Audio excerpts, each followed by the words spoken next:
Assalamualaikum warahmatullahi wabarakatuh. Hello everyone. Let me introduce myself first. My name is Muhammad Alvin and my student number is 24110400122. And today I would like to present a short interpretation of a speech delivered by Anita Anand, Canada's Minister of Foreign Affairs, at the 80th session of the United Nations General Assembly. And here's the speech.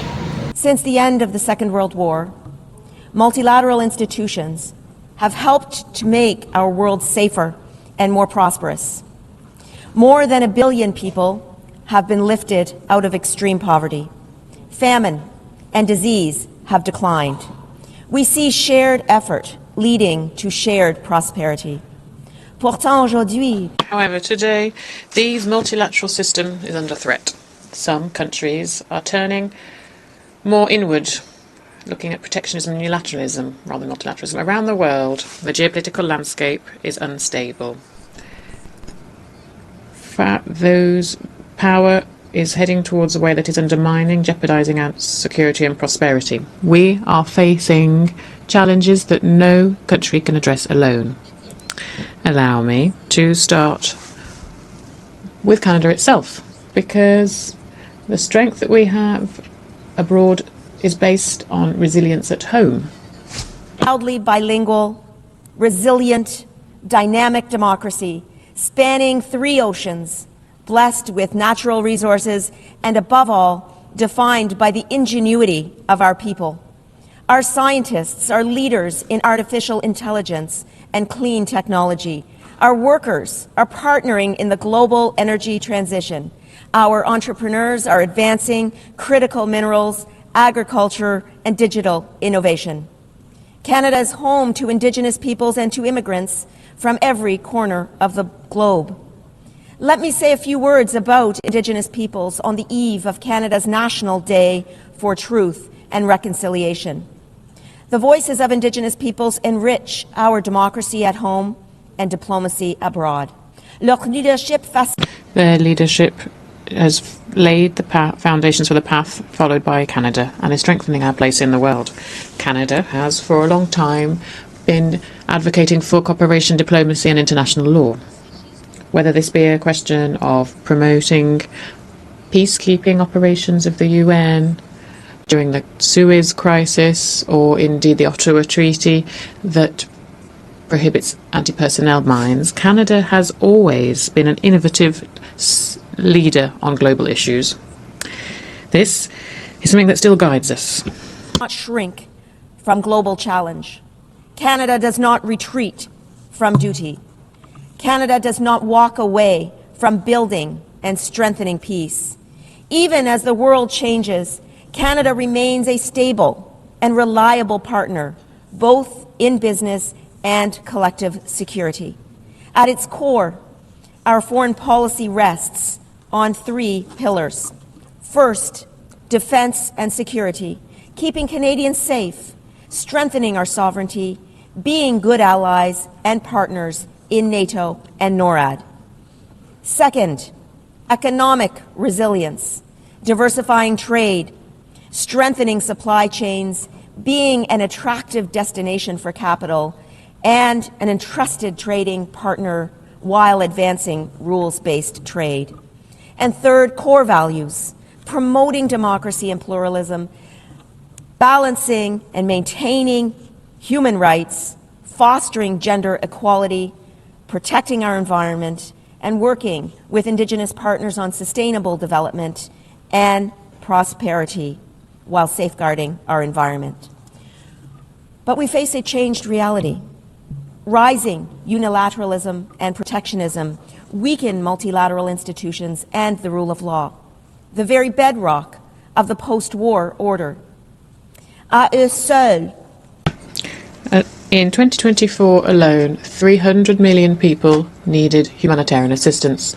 120 million were displaced. More than 40 million were refugees.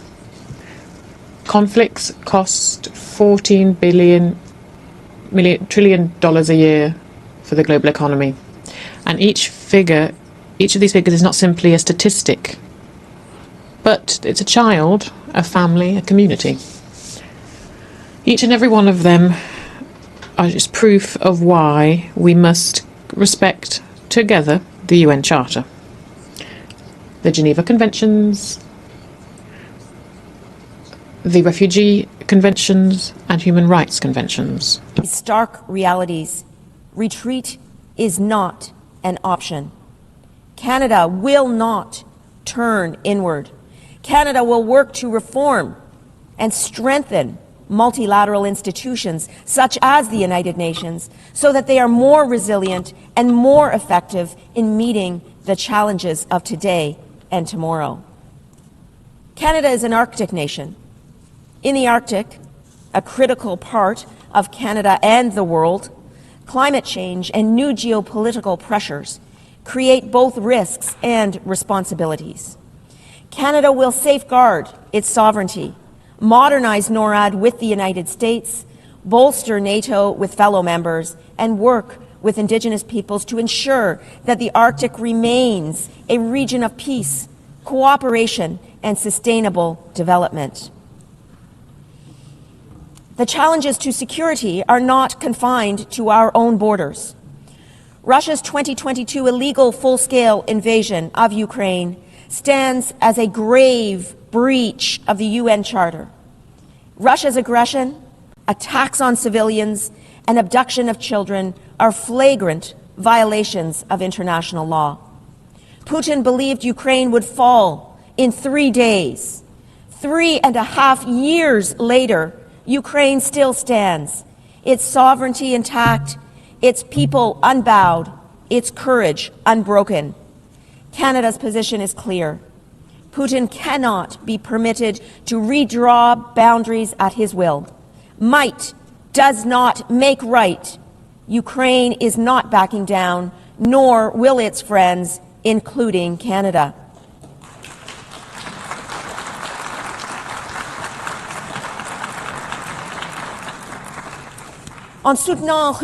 In supporting Ukraine, we are not only defending a nation, we are defending the founding principles, sovereignty, dignity, and peace.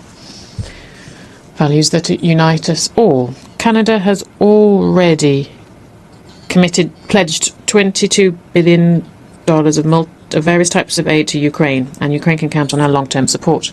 Here at the UN, last week, the Prime Minister Carney and President Zelensky reaffirmed our shared commitments, something that is shared by a large number of you here to bring back Ukrainian children, bring them home. The October 7th terrorist attack by Hamas on Israeli civilians was absolutely horrific.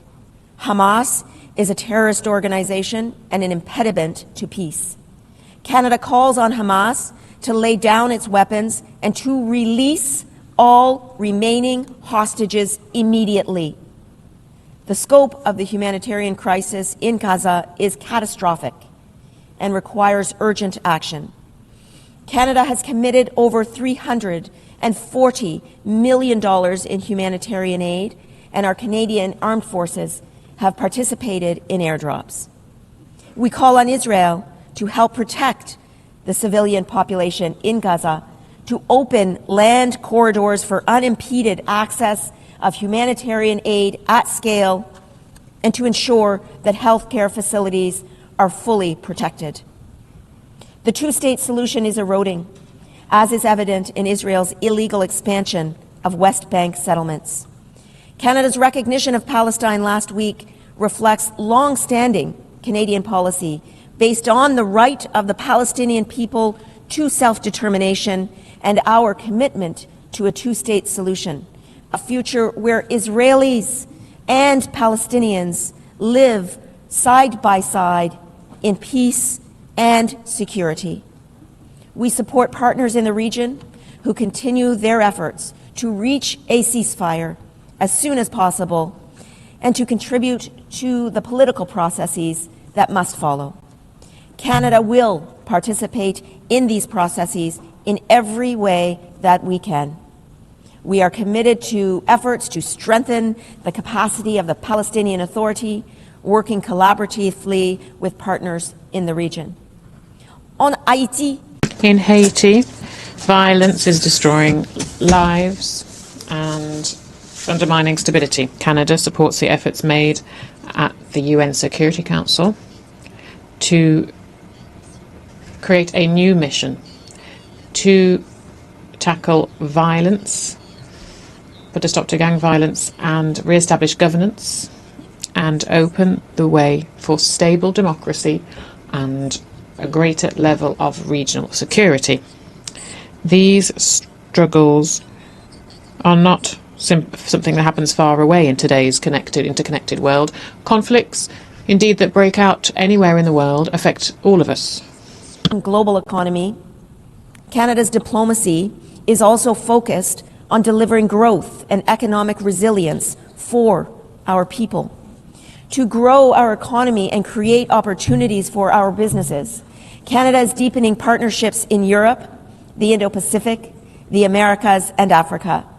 Recent progress includes a strategic defense partnership with the European Union, the Canada-Indonesia Comprehensive Economic Partnership Agreement, signed just last week, expanded agreements with Mexico, and continued leadership through key trade agreements such as the CPTPP and CETA. These are not just trade agreements. These are bridges of resilience, engines of prosperity, and commitments to the rules-based system that benefits us all. Through multilateralism, we can build an inclusive and sustainable global economy. And when multilateral institutions are under threat, Canada will not turn inward.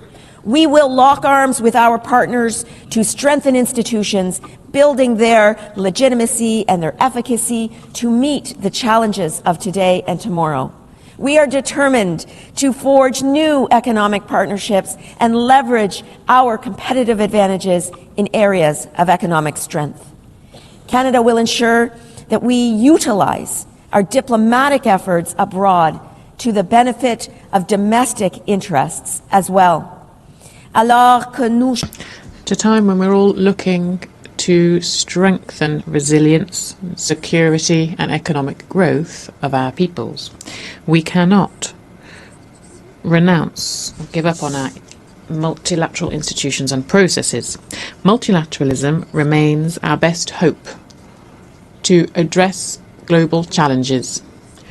Rather than rejecting international norms, we should instead strengthen multilateralism by reforming its international institutions. This is the only way that international institutions will be able to address the challenges that we are all facing, all the while providing results for our nations and peoples. Have an opportunity to act with pragmatism and flexibility in our efforts to deal with collective challenges. That is good advice for all of us in our chamber here today. We need to bring together the representatives of those countries and entities that are both relevant to and affected by the crises at hand. As we have seen with the Coalition of the Willing for Ukraine, these efforts in support of the UN Charter need to become the new norm so that we can move forward on urgent challenges at scale and at speed. A generation of Canadians, including Canada's fierce and inspiring ambassador to the United Nations, Bob Rae, who has provided a lifetime of dedicated service to our country, helped to build these multilateral institutions. And I pay tribute to Bob for his lifetime of dedicated service to our country. Our goal will always be to prevent and to resolve international conflicts while modernizing global institutions so that they can meet the challenges of the future. To close, Canada is committed to leaving future generations not only a safer, more prosperous, more inclusive, and more peaceful world, but also a more sustainable one. Canada will be defined not by the strength of our values, but by the value of our strength. We know that no country can meet today's challenges alone. As former UN Secretary General Kofi Annan once said, in an era of global challenges, the world needs multilateralism now more than ever. No nation can solve its problems alone. This is the spirit of Canada, and Canadians are rising to the challenge. We will work toward a world where prosperity is shared, security is collective, and peace is lasting. This is Canada's pledge in this era of geopolitical challenge and change. Thank you. Dalam pidato ini, Menteri Luar Negeri Kanada menyampaikan pandangan Kanada terhadap kondisi dunia saat ini, yang penuh konflik dan ketidakpastian.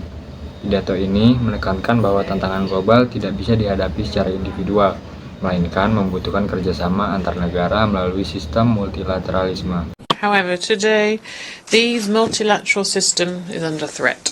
Some countries are turning more inward, looking at protectionism and unilateralism rather than multilateralism. Around the world, the geopolitical landscape is unstable. Those power is heading towards a way that is undermining, jeopardizing our security and prosperity. We are facing challenges that no country can address alone. Pada bagian ini, pembicara menegaskan bahwa sistem kerjasama internasional yang selama ini menjaga stabilitas dunia kini berada dalam ancaman. Menurut saya, pesan ini menekankan bahwa sikap negara yang semakin mementingkan diri sendiri justru memperbesar resiko konflik global. In 2024 alone, 300 million people needed humanitarian assistance. 120 million were displaced. More than 40 million were refugees. Conflicts cost $14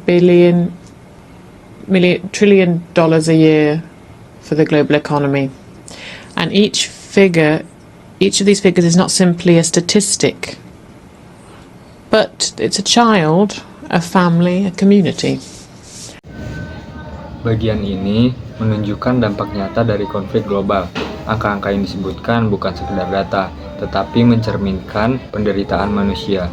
Saya menafsirkan bagian ini sebagai seruan moral agar negara-negara tidak mengabaikan tanggung jawab, kemanusiaan, dan kepentingan politik. At its core, our foreign policy rests on three pillars. First, defense and security. Second, economic resilience. And third, core values. Kanada kemudian menegaskan posisi dan perannya di dunia internasional melalui 3 pilar kebijakan luar negeri. Yang pertama, keamanan, lalu ketahanan ekonomi, dan nilai-nilai kemanusiaan. Ini menunjukkan bahwa kebijakan luar negeri tidak hanya soal kekuatan militer atau ekonomi, tetapi juga soal prinsip seperti hak asasi manusia, demokrasi, dan perlindungan lingkungan. Dalam konflik Ukraina, Kanada dengan tegas menolak agresi Rusia dan menegaskan bahwa kedaulatan negara tidak boleh dilanggar. Sementara di Timur Tengah, Kanada juga mengecam serangan teroris Hamas, namun menekankan pentingnya perlindungan warga sipil Palestina dan solusi dua negara. Ini menunjukkan upaya Kanada untuk mengambil posisi yang seimbang antara keamanan dan kemanusiaan. Secara keseluruhan, pidato ini menegaskan bahwa multilateralisme masih menjadi harapan terbaik dalam menghadapi tantangan global. Kanada menolak sikap menutup diri dan justru mendorong reformasi lembaga internasional agar lebih efektif dan relevan. Melalui pidato ini, Kanada ingin menunjukkan bahwa kekuatan suatu negara tidak hanya diukur dari militernya, tetapi dari komitmennya terhadap perdamaian, kerjasama, dan nilai-nilai kemanusiaan. Seperti yang dikutip dari Kofi Annan, tidak ada satupun negara yang mampu menyelesaikan masalah global sendirian. Pesan inilah yang menjadi inti dari pidato dan sikap Kanada di tengah perubahan geopolitik dunia. Sekian interpretasi dari pidato Anita Annan. Saya ucapkan terima kasih telah menyimak sampai akhir video. Saya Saya tutup. Wassalamualaikum warahmatullahi wabarakatuh.